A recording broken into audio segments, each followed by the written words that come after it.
ज्ञानचैतन्य ट्रस्टच्या माध्यमातून सांगलीमध्ये या व्याख्यानमालेचं आयोजन करण्यात आलं.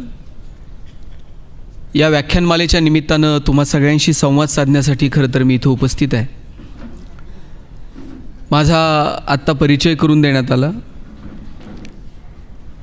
मी आपल्याला मार्गदर्शन वगैरे करण्यासाठी इथं खरं तर आलेलो नाही आहे, किंवा व्याख्यानातून तुम्ही असं वागावं तसं वागावं, हे केलं पाहिजे तसं केलं पाहिजे, असं काही तुम्हाला सांगण्याचा अधिकार मला आहे असं मला कधी वाटत नाही. मला असं नेहमी वाटतं की आपण संवाद साधावा, बोलत राहावं, आपले काही अनुभव लोकांसोबत शेअर करत राहावेत. मार्गदर्शन करायला किंवा काहीतरी सूचना करायला एक वेगळा अधिकार लागतो. मी असंच बोलत होतो, भाषणं करत होतो, लोक कौतुक करत होती, आणि एक दिवशी मी वडिलांना म्हटलं की आता मी भाषण वगैरे करणार नाही. वडील म्हटले का? म्हटलं समाज जर बदलणार नसेल, सुधारणार नसेल तर आपण का बोलायचं? माझे वडील मला म्हटले ते समाज सुधारायचा तेव्हा सुधरेल. बोलून बोलून तू एकटा जरी सुधारला ना तरी आमच्या दृष्टीने ते फार मोठं काम असेल. आणि म्हणून समाज जेव्हा बदलायचा आहे तेव्हा बदलेल. मला वाटतं त्या परिवर्तनाची सुरुवात आपल्याला आपल्यापासून करता येईल का, या अनुषंगानं आपण आपल्या जगण्याकडे बघावं. जगणं खूप सुंदर आहे, ते किती आहे हे आपलं कोणालाच ठाऊक नाही आहे. प्रत्येकाला एक पात्र मिळालेलं आहे, ते पात्र आपण आपल्या ताकदीनं वटवायचं आणि ज्या दिवशी निरोप येईल त्या दिवशी इथून निघून जायचं. एका स्मशानभूमीवरती एक वाक्य लिहिलेलं होतं, मेरी मंजिल बस यही तक थी, मैंने आते आते जिंदगी गुजारली. आपल्या सगळ्यांना शेवटी तिथे जाऊन थांबायचं आहे, पण तिथं जाईपर्यंतचा जो प्रवास आहे ना, तो आपण आपल्या धुंदीत, आपल्या मस्तीत आनंदानं जगावा असं मला वाटतं.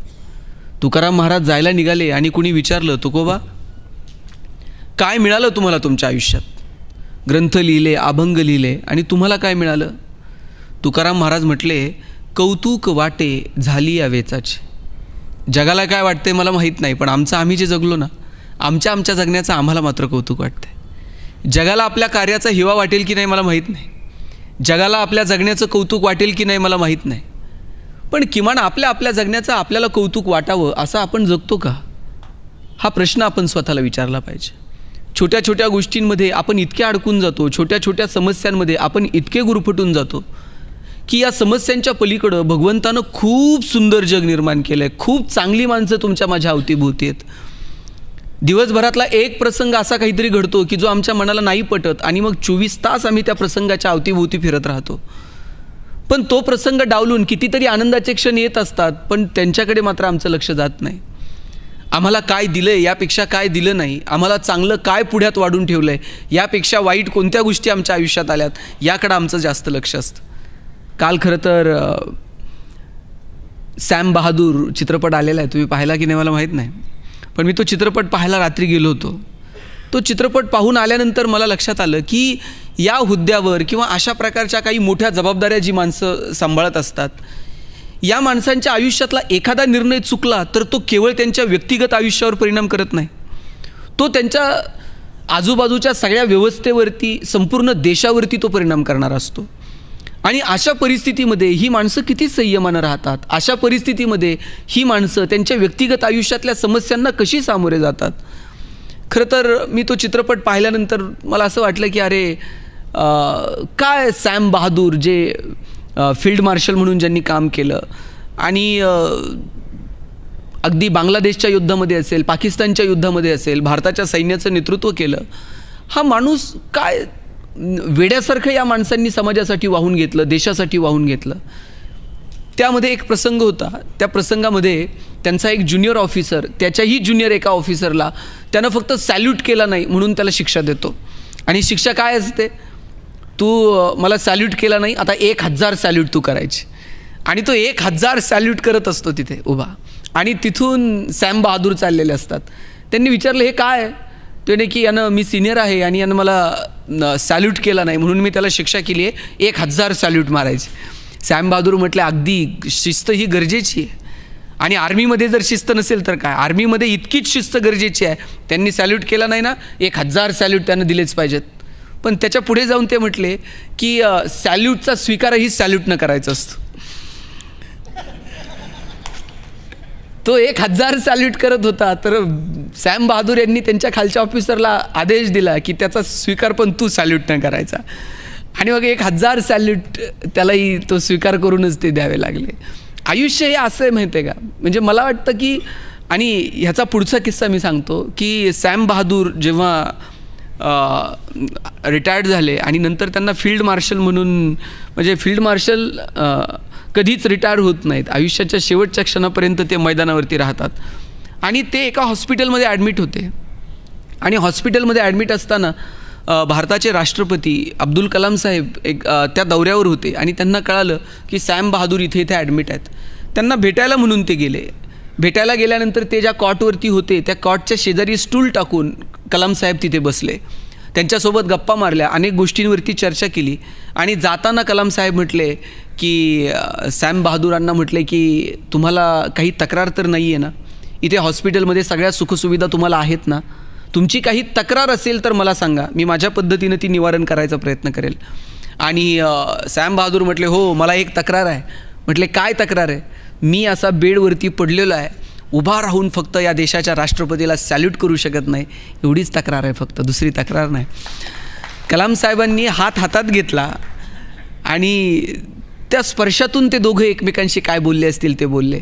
तसंच कॉटवर पडल्या पडल्या सॅम बहादूर यांनी राष्ट्रपतींना सॅल्यूट केला आणि पुढे जाताना म्हटले माझी आणखी एक तक्रार आहे, माझी काही पेन्शन आणि काही गोष्टी अजून येणं बाकी आहे सरकारकडनं.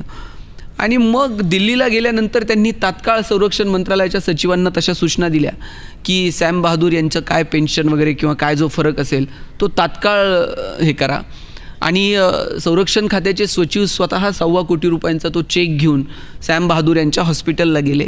आणि काहीच दिवसांनंतर ती रक्कम आपल्या खात्यात आल्यानंतर सॅम बहादूर यांनी मिलिटरीचा जो फंड असतो त्या फंडला ती दान करून टाकली. काय माणसं जगतात होई. मला विशेष वाटतं या लोकांकडे बघितल्यानंतर. काय जगली ही माणसं. आपल्या आयुष्यात काय टेन्शन आहे तो, आपल्या मोबाईलची बॅटरी लो असणं हे आपल्याला खूप मोठं टेन्शन वाटतं.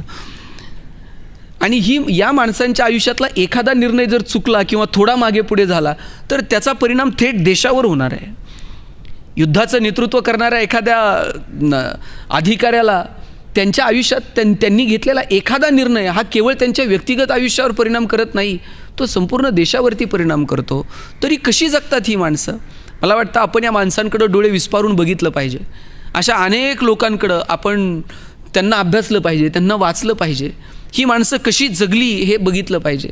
आणि आयुष्यातल्या छोट्या छोट्या गोष्टींचा आनंद घेऊन आम्हाला पुढे चालता येईल का, मला वाटतं याचा विचार केला पाहिजे. छोट्या छोट्या संकटांनी आम्ही गर्भगळीत होतो, छोट्या छोट्या गोष्टी आम्हाला क्लेशदायी ठरतात आणि मग आता जगण्यात काहीच उरलं नाही अशा आयुर्भावामध्ये आम्ही जगायला लागतो. संकटं कुणाच्या वाट्याला नाही आहेत, दुःख कुणाच्या वाट्याला नाही आहे. जगात असा एक माणूस नाही की ज्याच्या वाट्याला संकट आलेलं नाही. जगात असा एक माणूस नसेल की ज्याच्या वाट्याला दुःख आलेलं नाही आहे. मग दुःखाचे क्षण बाजूला ठेवायचे, आनंदाचे 4 क्षण शोधायचे आणि त्यातून टिपकागदासारखा आनंद शोषून आम्हाला पुढे चालता येईल का, मला वाटतं याचा विचार व्हायला हवा. भगवान श्रीकृष्ण किती दुःख आलो. तुम्हाला मला दुःख कधी सुरू झाली? आपण जन्माला आल्यानंतर आपल्याला दुःख सुरू झाली. कृष्ण हे असं कॅरेक्टर आहे, जन्माला येण्याच्या अगोदरपासून संकट होतं. वाटच बघत होते कधी कृष्ण जन्माला येतोय आणि कधी आपण त्याला मारतोय. जन्माला आल्याबरोबर वडिलांनी उचललं आणि दुसऱ्याच्या घरी नेऊन ठेवलं. तिथे लहानाचे मोठे होत होते, 4 मित्र मिळाले, त्यांच्यासोबत लहानाचे मोठे होत होते. गोकुळ सोडावं लागलं आणि वृंदावनात जावं लागलं. वृंदावनात गेले, तिथे राधा भेटली. राधेला म्हणजे वृंदावन वगैरे सगळं सोडून पुन्हा मथुरेत जावं लागलं. काही दिवस मथुरेत रमला न रमला तर कृष्णाला मथुरा सोडावी लागली आणि तिकडे जाऊन त्यानं द्वारका वसवली. मथुरा सोडून कृष्ण गेला तर लोक त्याला रणछोडदास म्हटले. लोक म्हटले पळून गेला आम्हाला सोडून. जी द्वारका स्वतः कृष्णानं वसवली तीच द्वारका कृष्णाला अशी डोळ्या देखत बुडताना बघावी लागली. याच्यापेक्षा दुःख काय, याच्यापेक्षा संकट काय, याच्यापेक्षा निंदा काय, यापेक्षा अवहेलना काय. आणि एवढी सगळी अवहेलना, एवढंच सगळं दुःख वाट्याला येऊनसुद्धा कृष्णाला तुम्ही कधी टेन्शनमध्ये बघितलं आहे? काय बुवा आता काहीच उरलं नाही, गोकुळं गेलं, राधा गेली, वृंदावनं गेलं, मथुरा गेली, द्वारका बुडाली, आता काय करायचं आहे जगून. कृष्ण असं कधीच रडत बसत नाही. कृष्ण नाचतो, कृष्ण गातो, कृष्ण त्या गायींच्या मागे धावतो, गोपिकांसोबत रमतो, कृष्ण स्वतः बासरी वाजवतो. 2 शब्द आहेत बघा, एक आहे एंटरटेनमेंट आणि दुसरं आहे सेलिब्रेशन. एंटरटेनमेंट म्हणजे तिकीट काढायचं आणि पिक्चर बघायचा, आणि सेलिब्रेशन म्हणजे आपण आपल्या जगण्याचा उत्सव करायचा. आपण आपल्या जगण्याचा उत्सव केला पाहिजे. कृष्ण असं म्हणत नाही, तू बासरी वाजव मी ऐकतो. कृष्ण म्हणतो का तुम्ही नाचा मी बघतो? कृष्ण स्वतः नाचतो, कृष्ण बासरी वाजवतो, कृष्ण त्या गायींच्या मागे धावतो, आयुष्यात संघर्ष करतो, त्या संघर्षाचीही मजा घेतो. एरवी सगळीकडे इंद्राची पूजा सुरू होती, पण अशाही परिस्थितीमध्ये अरे इंद्राची पूजा काय करताय, निसर्गाची त्या गोवर्धनाची पूजा करा म्हणून काहीतरी परिवर्तनाची नांदी टाकतो.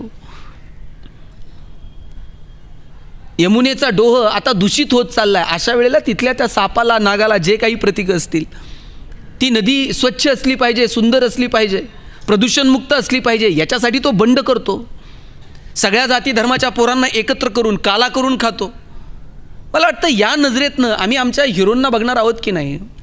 आपल्याला आवश्यकता नाही आहे की आपण आपल्या पोरांना कार्टूनमधला स्पायडरमॅन दाखवावा, चला टाईमपास म्हणून बघतही असतील, पण आपल्यासमोर किती हिरो आहेत. आपल्यासमोर राम आहे, आपल्यासमोर कृष्ण आहे, आपल्यासमोर ज्ञानोबा आहेत, आपल्यासमोर तुकोबा आहेत, आपल्यासमोर शिवाजी महाराज आहेत, आपल्यासमोर संभाजीराजे आहेत. असे असंख्य हिरो तुमच्या माझ्या समोर आहेत. आणि मग हे हिरो, हे कॅरेक्टर आम्ही आमच्या लेकरांच्या समोर ठेवणार आहोत का, जेणेकरून त्यांना संघर्षातली गंमत कळेल, संघर्षातली मजा, संघर्षातला आनंद शोधता येईल, आणि मग आपल्याला आपलं जगणं सुंदर करता येईल. जगणं सुंदर व्हावं याच्यासाठी कधीतरी आपण अंतर्मनात डोकावलं पाहिजे.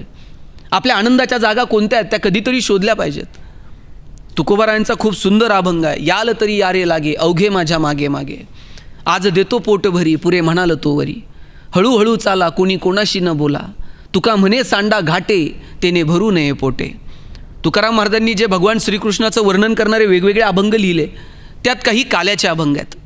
म्हणजे 11.5 वर्षांचा जो काळ आहे भगवान श्रीकृष्णाचा, तो इकडचा आहे, गोकुळातला आहे. पुढचे 13.5 वर्षांचा जो काळ आहे तो मथुरेतला आहे, आणि पुढचा 100 वर्षांचा जो काळ आहे तो द्वारकेमधला काळ आहे.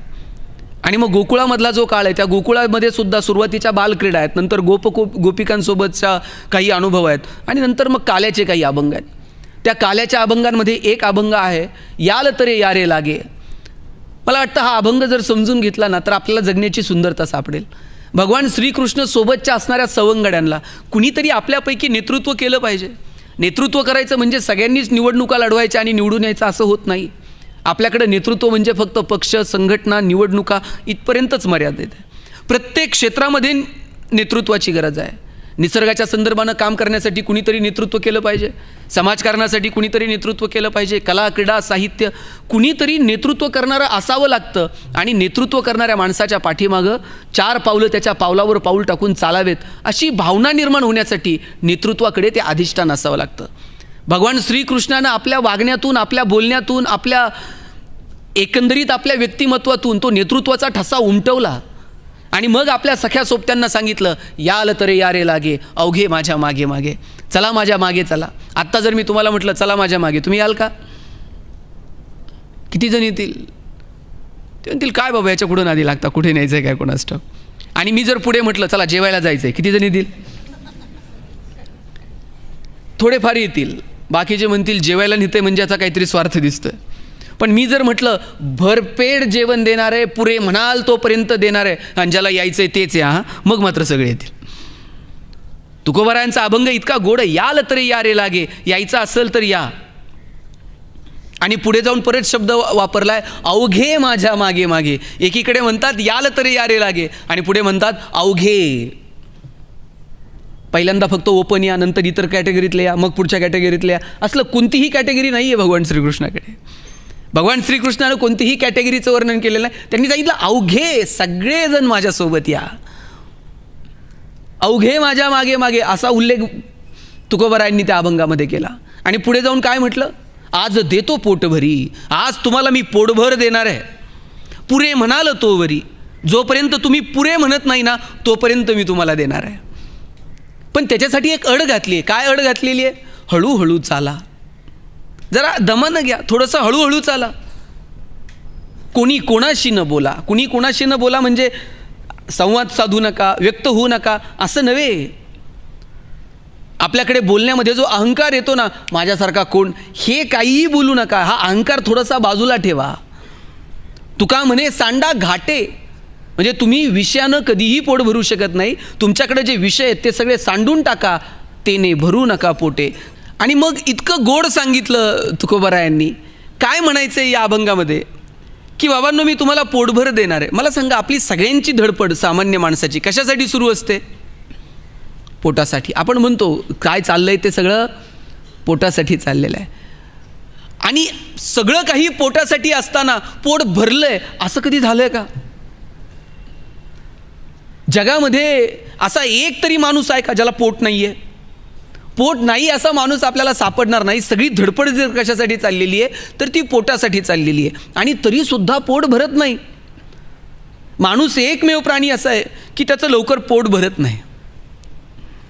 म्हणजे तुम्हाला एक साधा दृष्टांत सांगतो. रस्त्यानं एक ट्रक चाललेली होती. त्या तांदळाच्या 2 गोण्या खाली पडल्या. सगळे तांदूळ असे रस्त्यावरती पसरलेले होते. तिथून 4 मुंग्या चाललेल्या होत्या. त्या मुंग्यांनी एक एक तांदळाचा दाणा उचलला आणि आपल्या वारुळाकडे निघून गेल्या. परत त्यांनी रस्त्याकडे वळूनसुद्धा बघितलं नाही. तिथून 4 चिमण्या चाललेल्या होत्या. त्यांनीही 4-4 दाणे घेतले. आपल्या आपल्या घरट्याकडे निघून गेल्या. परत त्यांनी रस्त्याकडे वळून पण बघितलं नाही. तिथून 4 गायी चालल्या होत्या. त्यांनी ओंजळभर सगळे आपलं धान्य घेतलं, खाल्लं आणि आपल्या आपल्या गोठ्याकडे निघून गेल्या. परत त्यांनी रस्त्याकडे वळून बघितलं नाही. आणि साहेब, नंतर तिथून 4 माणसं चालली होती. मी सांगू का तुम्ही सांगता पुढचं? तांदळाचा एक दाणा उरला नाही आणि माणसं पुन्हा पुन्हा मागं वळून बघत होती. पोट भरत नाही. विषयांनी पोट भरणार नाही.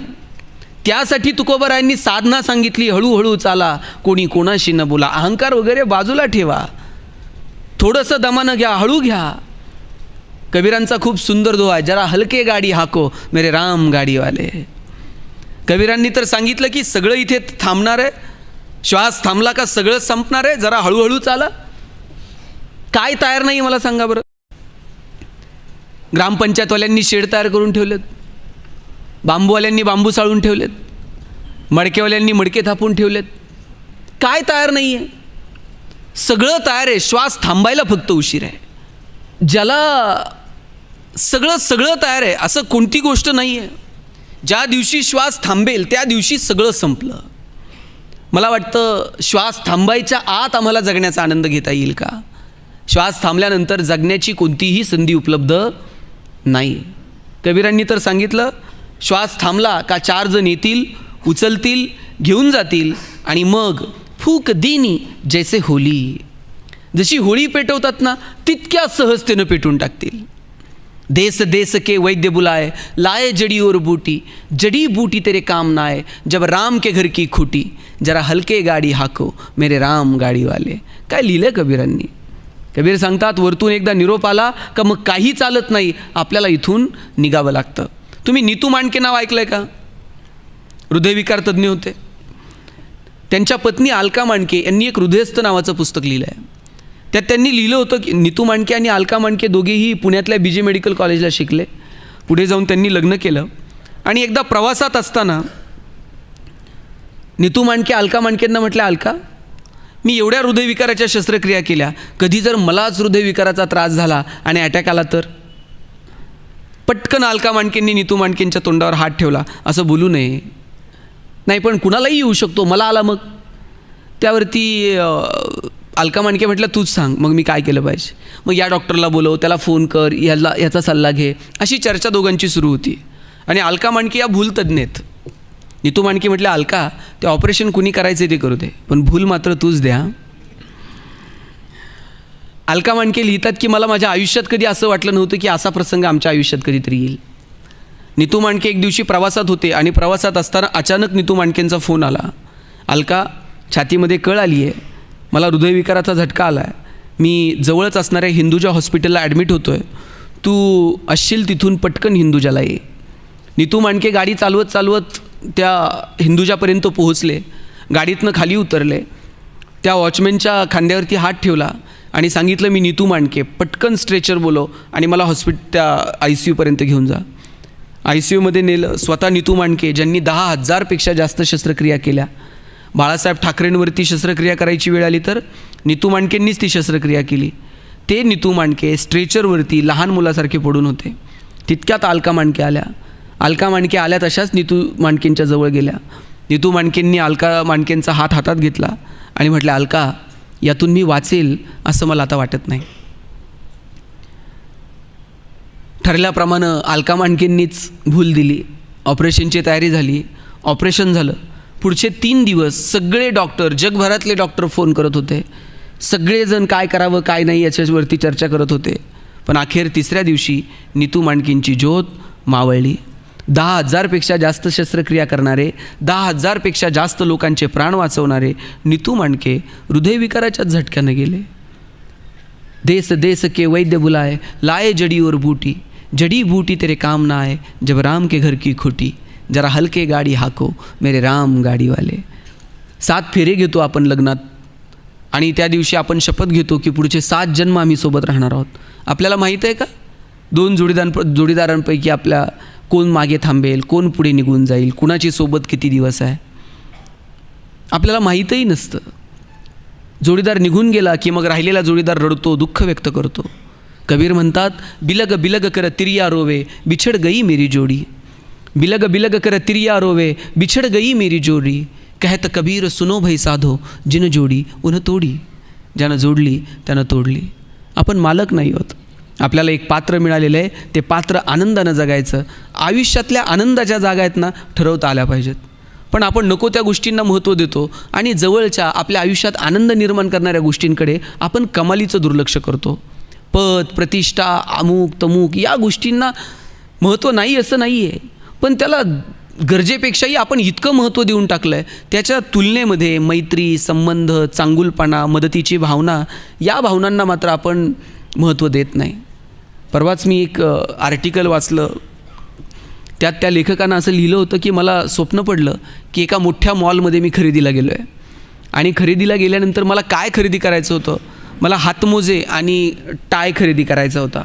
हातमोज्यांची किंमत बघितली तर 12,000 रुपये होती आणि टायची किंमत 16,000 रुपये होती. अरे च्छा, म्हटलं 8,000 रुपयाला हातमोजे, 12,000 रुपयाला टाय, काय किमती आहेत. आणि म्हणून मी ते खरेदी न करता पुढे चालायला लागलो. पुढे काही गोष्टींच्या मी किमती बघितल्या तर एका नामांकित कंपनीचं घड्याळ फक्त 250 रुपयाला होतं आणि हिऱ्यांची अंगठी फक्त 500 रुपयाला होती. मी त्या विक्रेत्याला विचारलं, इकडं हातमोजे 8,000 रुपयाला आहे आणि हिऱ्याची अंगठी 500 रुपयाला आहे, हा असला कसला मॉल आहे. तेव्हा त्यानं सांगितलं, काल रात्री कुणीतरी मॉलमध्ये शिरलं होतं आणि त्यानं सगळ्या किमती आहेत ना, सगळे प्राईस टॅग बदलून टाकलेत. याची किंमत त्याला चिटकवली, त्याची किंमत याला चिटकवली आहे.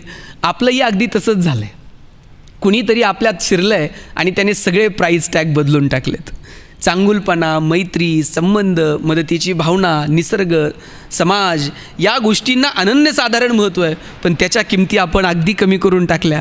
आणि ज्या गोष्टींना खरं तर फारशी किंमत द्यायला नको त्या गोष्टींना मात्र आपण एवढे प्राईस टॅग चिटकून टाकले की त्या गोष्टी मिळवण्याच्या नादात आयुष्य कधी सरून जातं, कधी संपून जातं हे मात्र कळत नाही. आणि मग शेवटच्या टप्प्यावर असताना कळतं, अरेच्छा, ज्या गोष्टीची फारशी आवश्यकता नव्हती ती गोष्ट मिळवण्यासाठी आपण अख्खं आयुष्य वाया घातलं. आणि म्हणून अंतर्मनात कधीतरी डोकवायला हवं की आपल्या आनंदाच्या जागा कोणत्या आहेत. मुळात मन ही संकल्पनाच आपल्यावरती अधिराज्य गाजवते.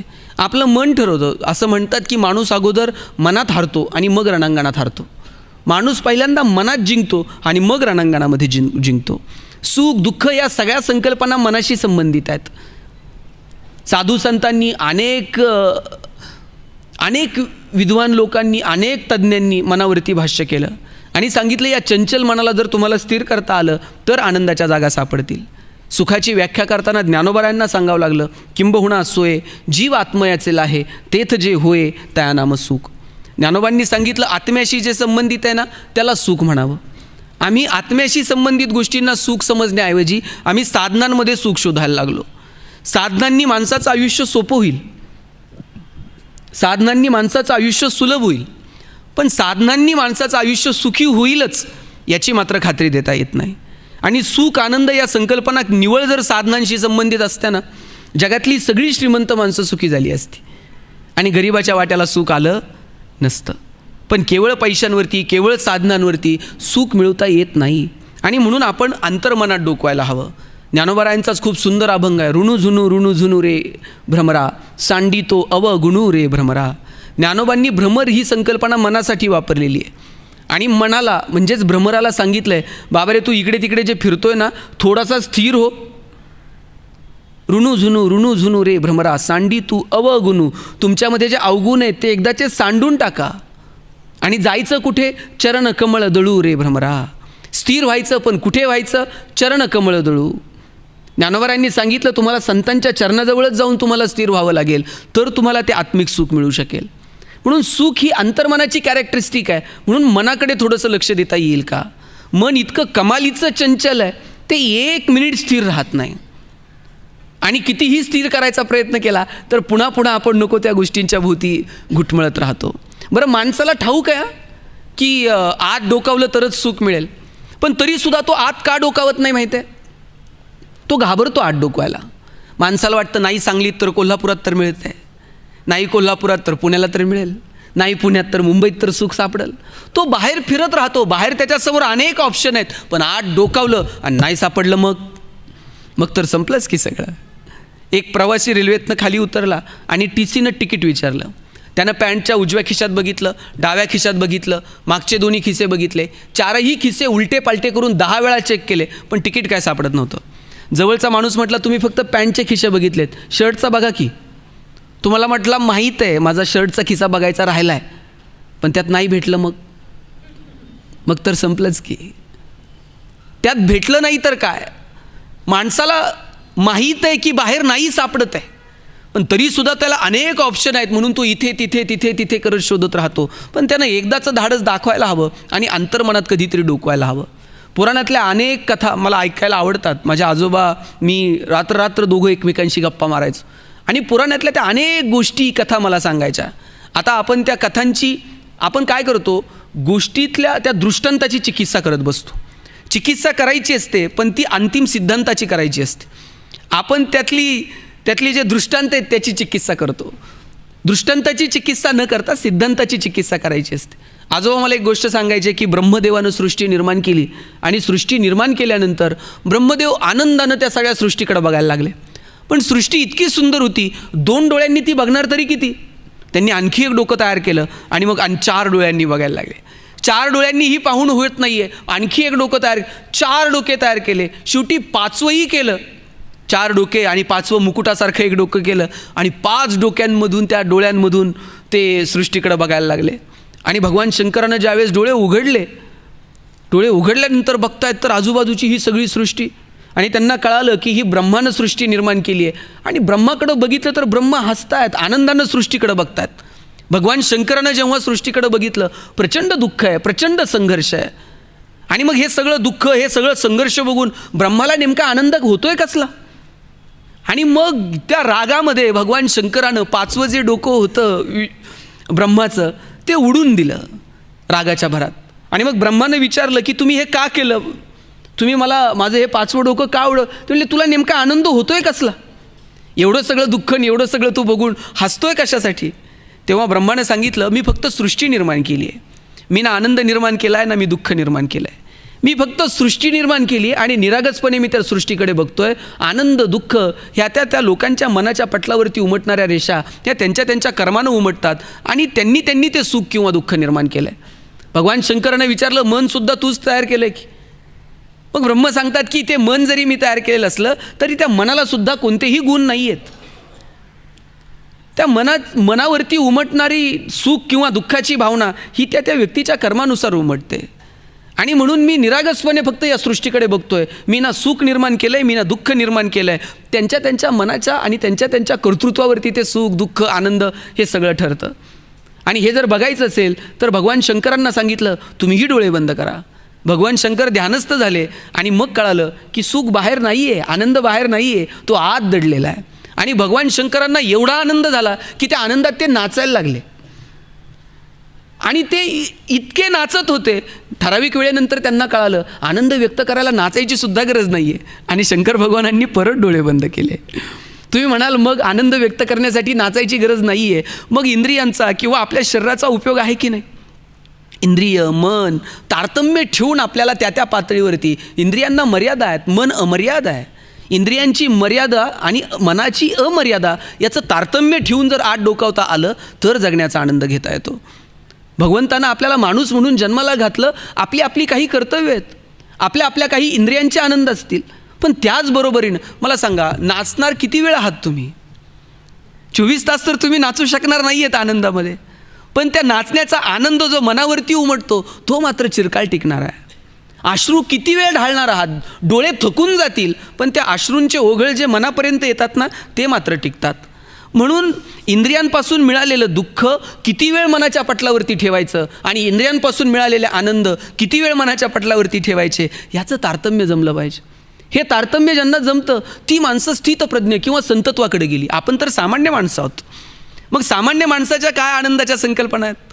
मला वाटतं सामान्य माणूस म्हणून आम्हाला आमच्या किमान काहीतरी आनंदाच्या जागा कळाल्या पाहिजेत. पण आमचा आनंद जेव्हा इतरांच्या क्रियेप्रतिक्रियेवरती अवलंबून राहतो त्यावेळेस मग आमचा आनंदही आमचा उरत नाही आणि आमचं दुःखही आमचं उरत नाही. गडबड कुठे झाली आहे माहिती आहे का? खरं तर आनंद दुःख आपलं ठरतं, पण आपला आनंद आणि आपलं दुःख हे सुद्धा आपलं राहिलेलं नाही. लोक आमच्याविषयी काय विचार करतात, पुढचा माझ्याविषयी काय बोलतो, याच्यावरती आमचा आनंद आणि आमचं दुःख ठरतं. बरोबर आहे की नाही? म्हणजे तुम्हाला उदाहरण देतो मी. ताई, तुम्ही बाजारात गेलात आणि तुमचे 100 रुपये हरवले, किती वाईट वाटतं? 8 दिवस आपल्याला करमत नाही. घरी आल्यानंतर गल्लीतल्या सगळ्या बायका गोळा करून आपण त्यांना सांगतो, बाई बाजारात गेलते, 100 पडले, कसे साठवले होते माझं मला माहीत, परवा शर्ट धुताना त्यांच्या खिशात 50 सापडले होते, असं करून करून कुठं आत्ता 100 झालते. बरं, एवढं म्हणून थांबत नाही, पुढं म्हणणार कुणाला सापडले असले तर सापडू, त्याला पचायचेच नाहीत. किती दुःख आहे. बरं, हे दुःख साहेब फार वेळ नाही, हे फार वेळ नाही टिकत. त्यातल्या एखाद्या मैत्रिणीने फक्त म्हणलं पाहिजे, बाई तुझे तर 100 गेले, परवा माझे 500 पडले ग. हिला इतकं बरं वाटतंय ना, तिला वाटतं आपले तर 100 गेले, हिचे 500 गेले, जाऊ दे बरं. आपला आनंदही आपला राहिलेला नाही आहे आणि आपलं दुःखही आपलं राहिलेलं नाही. आपल्याला आनंदी राहायचं आहे का? खरं तर हाच मुळात प्रश्न आहे पहिला. किती जणांना आनंदी राहायचं आहे? हात वर करा. मला दिसत नाही आहे पण करा. अरे वा, सभागृह भरले की. आपल्याला आनंदी राहायचं आहे. मी दुसरा प्रश्न विचारतो, तुम्हाला आनंदी राहायचं आहे का आपण आहोत असं दाखवायचं आहे? खरं खरं सांगा, राहायचं आहे का दाखवायचं आहे? मग राहणं खूप सोपं आहे साहेब. आनंदी राहणं सोपं आहे. आपलं अडचण कुठं झाली आहे? आनंदी राहायचं नाही आहे बहुतांशी जणांना. आपण आनंदी आहोत हे जगाला दाखवायचं आहे. लाखो रुपये खर्च करून लोक परदेशात फिरायला जातात आणि तिथं जाऊन काहीच बघत नाहीत. त्याच्या डोक्यात एकच असतंय, फोटो काढतंय, स्टेटस ठेवतं. त्याला तिथं बघण्यात इंटरेस्ट नाही आहे, आपण कुठे आहोत हे जगाला कळलं पाहिजे. बरं, स्टेटस ठेवलं तर काय अडचण नाही आहे, मोबाईल आहे, ठेवता येतं आहे, ठेवलं पाहिजे. पण खरं दुःख कधी माहिती आहे? ज्याच्यासाठी स्टेटस ठेवलं त्यानं जर बघितलं नाही ना, इतकं दुःख होतं आहे साहेब. असं वाटतंय ट्रिपचे सगळे पैसे वायाला गेले. आमचा आनंदही आमचा राहिलेला नाही आणि आमचं दुःखही आमचं राहिलेलं नाही. मला वाटतं आपल्या जगण्याचं प्लॅनिंग आपल्याला करता आलं पाहिजे. कुठे थांबायचं हे कळलं पाहिजे, कुठपर्यंत ताणायचं ते समजलं पाहिजे, कुठे विषय सोडून द्यायचे ते कळलं पाहिजे. आपण क्षणभंगूर आहे माणसाचं आयुष्य. आपण किती वेळ आहोत कुणाला माहीत आहे का? बरं, इथं बसलेल्या सगळ्यांना माहीत आहे आपल्याकडे किती संपत्ती शिल्लक आहे. आपल्यापैकी कुणी असं आहे ज्याला माहीत आहे की आपल्याकडं वेळ किती शिल्लक आहे? कुणालाच माहीत नाही. आपल्याला पार किती एकर जमीन, किती गुंठे, किती ग्रॅम, किती तोळे, किती मनी, वरच्या डब्यात किती, खालच्या डब्यात किती, कोणत्या अकाउंटमध्ये किती, सगळा हिशोब माहीत आहे की नाही? पण वेळ किती शिल्लक आहे? कोण इथं येऊन दाव्यानं सांगाल माझ्याकडे अजून 50 वर्ष शिल्लक आहेत?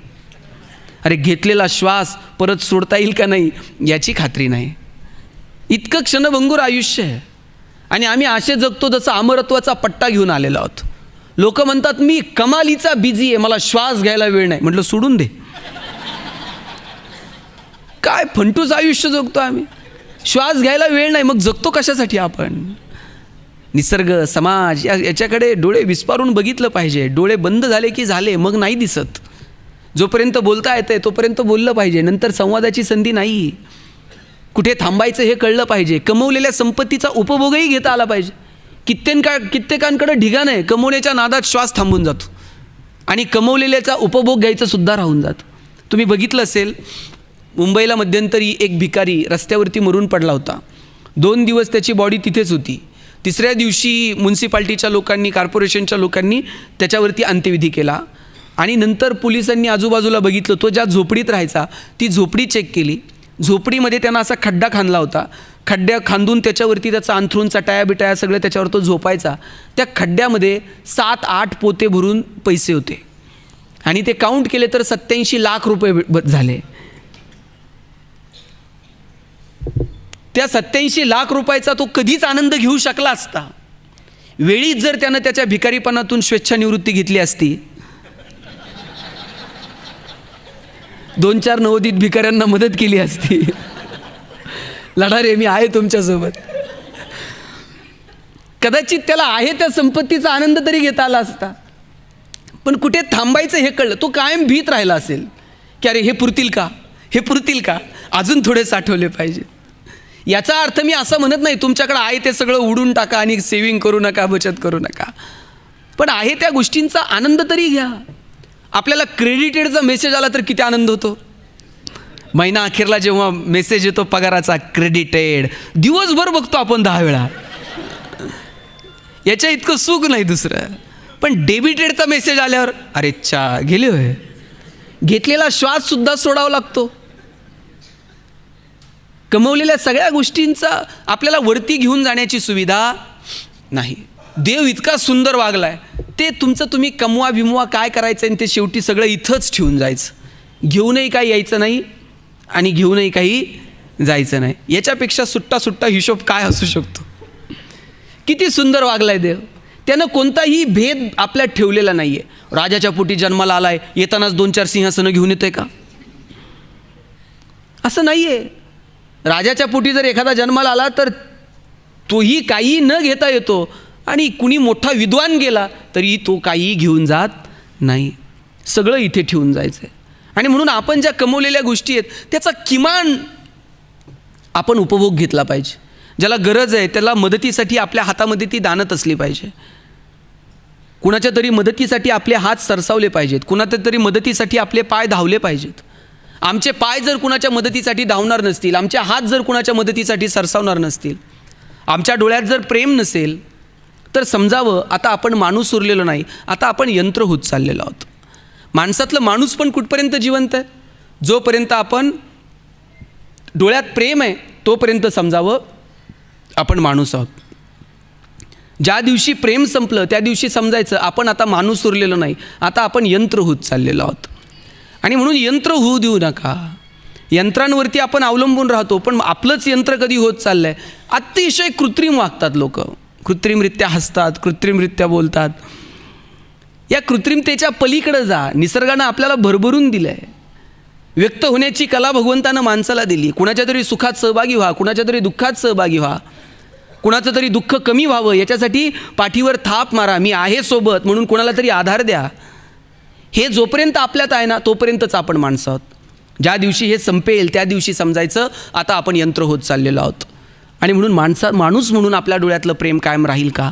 एक बेट होतं, त्या बेटावरती अनेक प्रकारच्या भावभावना राहत होत्या आणि ते बेट अचानक बुडायला लागलं. बुडायला लागल्यानंतर ज्या इतर भावना होत्या त्या सगळ्या भावनांनी आपली आपली नाव सजवली आणि त्या पुढच्या बेटावरती निघाल्या. प्रेम मात्र तिथेच बसून होतं, ते मात्र काही जायला तयार नाही. बाकीच्या भावना सांगत होत्या बाबा चल आता हे बेट बुडणार आहे, आपल्याला निघावं लागेल पुढच्या बेटावरती. पण प्रेम मात्र तिथून जायला तयार नाही. त्याच वेळेला एक नाव भरधाव वेगानं आली. एका म्हाताऱ्यानं त्या प्रेमाला हात दिला, स्वतःच्या बोटेत घेतलं, नावेत घेतलं आणि भरधाव वेगानं इतर भावना पुढच्या बेटावर पोहोचायच्या आत तो म्हातारा त्या प्रेमाला घेऊन पुढच्या बेटावरती जाऊन स्थिरावला. तेव्हा त्या प्रेमानं विचारलं की बाबा तुम्ही कोण आहात आणि मला वाचवण्याचा हा अट्टहास का? खरं तर मला ते बेट सोडायचं नव्हतं, तुम्ही मला या बेटावर आणून इथे का थांबवलं आहे सगळ्याजण आधी यायच्या अगोदर? तेव्हा त्या माणसानं सांगितलं बाबा रे मी काळ आहे, मी काळ आहे, मी कालही होतो, आजही आहे आणि मी उद्याही असणार आहे. इतर सगळ्या भावना पोहोचायच्या आत तुला इथं आणण्याचा उद्देश एवढाच आहे, जर तू असशील तर इतर भावनांना अर्थ आहे. जर तूच नसशील तर इतर कोणत्याही भावनेला अर्थ नाही आणि मग इतर कोणत्याही भावना इथं स्थिरावू शकत नाही. मला वाटतं ती प्रेम ही जी नित्तळ भावना आहे, काय मजा होती हो. पैसे प्रेम होतं लोकांच्या डोळ्यामध्ये. लोक एकमेकांकडे जायची, एकमेकांची विचारपूस करायची, एकमेकांच्या सुखदुःखात सहभागी व्हायची. आता हा ओलावा कुठे हरून गेला ना हेच कळत नाही आहे. कुणी कुणाकडे जायला वेळ नाही. आणि आपण जर आठवतं आहे का कुणाला किती दिवस झाले कुणाच्या घरी मुक्कामी जाऊन? ही जी वयस्कर मंडळी आहेत ना, 15-15 दिवस सुट्टीत मामाच्या गावाला जात होती.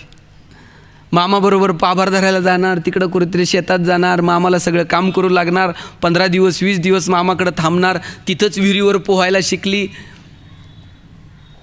एकमेकाकडे जाणं येणं होतं. आता कुणालाही वेळ नाही आहे. चला मी समजू शकतो की आपण सगळेजण व्यस्त आहोत, आपल्याला वेळ नाही, आणि इकडून तिकडून वेळ काढून आपण जर कुणाकडे मुक्कामी गेलोच, त्याला तर वेळ आहे का आपला पाहुणचार करायला? तेही म्हणते कधी जाणार कुणाच ठाऊक. आता कुणी कुणाकडे जायला मोकळं नाही. आमच्या वडिलांची आत्या आमच्याकडे मुक्कामी यायची. वडिलांची आत्या जर आमच्याकडे मुक्कामी आली तर सगळं घर रात्रभर गप्पा मारत बसायचं. आत्या जर 2 दिवस थांबली आणि तिसऱ्या दिवशी जायला निघाली तर सगळं घर तिला वाटे लावायला एसटीला जायचं. आत्या एसटीत बसली आणि तिनं नुसता येते म्हणून हात केला, सोडवायला आलेल्या लोकांचे डोळे पाणावत होते. एवढी माणसं भावनिक होती. आता लोक अंत्यविधीला जातात, प्रेत जळत असतं आणि लोक मोबाईलमध्ये खेळत असतात. कधी उरकते कुणाच ठाऊक. भावना कुठे हरून गेल्या हे कळलं नाही. मला वाटतं जोपर्यंत डोळ्यात प्रेम आहे तोपर्यंत आपण माणसं आहोत. आणि प्रेम असलं का मग मदतीसाठी हात सरसावतात, पाय धावतात, कुणासाठी तरी आपण व्याकुळ होतो, कुणाचं तरी दुःख बघून करमत नाही, कुणाचा तरी आनंद बघून आमच्याही मनामध्ये आनंदाच्या लहरी निर्माण होतात. मला वाटतं हे माणूसपण आहे. आणि माणसाची दुसरी कोणतीही व्याख्या आपण करू शकत नाही. 2 पाय 2 हात 2 डोळे हे तर कॉमन आहे. पण या सगळ्याच्या पलीकडे जाऊन जोपर्यंत प्रेम तोपर्यंत आपण माणूस आहोत. मी असं नेहमी म्हणतो की आपल्या हातामध्ये थोडी तरी देण्याची दानत असली पाहिजे. आमच्याकडे एक जण आहे साहेब, इतके पैसे आहेत त्याच्याकडं, पण कुणाला कधीच मदत करणार नाही. गावात काहीतरी काम होतं, पोरं वर्गणी गोळा करत होती आणि हे कधीच कुणालाच वर्गणी बिरगणी असलं कधी कुणाला मदत केली नाही. पण पोरांना वाटलं दारात बसलं जाता जाता हटकावं. पोरं म्हणली का